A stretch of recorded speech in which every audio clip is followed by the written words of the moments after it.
The Commission on Revenue Allocation is now pushing for a review of the law to make the National Treasury independent from the national government, to reduce conflict of interest on fiscal matters, and to also counter the push and pull over resource sharing.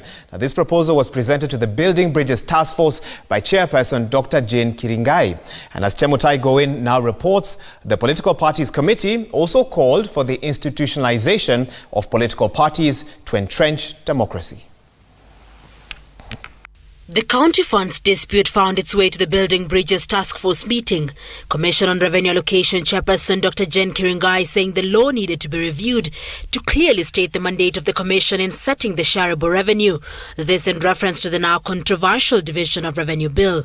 Kiringai says the root cause of the problem is the National Treasury's lack of independence from the national government, proposing that it be delinked. In the Constitution, Article 225, that envisaged the establishment of a national treasury, which is separate from the Ministry of Finance. Do you know a place where that works within the unitary system? What was required by the Constitution in 225 was a national treasury that catered for both levels of government without any biasness. So PFM is unconstitutional, and we need to change that so that national treasury does not tend to lean towards national government, because it has been created as an agency of the national government under Section 11 of the PFM. Other proposals by CRA include to ensure the Division of Revenue Bill originates from Parliament as opposed to the National Treasury, aligning the timelines between the development of the Division of Revenue Bill and the Budget Policy Statement, and that the Equalization Fund be sent as a conditional grant to counties so that projects are specified to avoid misuse and abuse.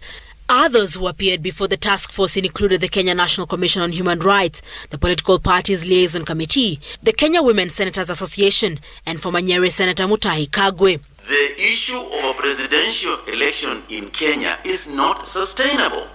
And no matter how much we feel and admire nations like America that have got presidential elections, it is clearly not for us. When we do not institutionalize political parties, they become vehicles for an election, so that even the next election, everyone is saying a new party will be formed.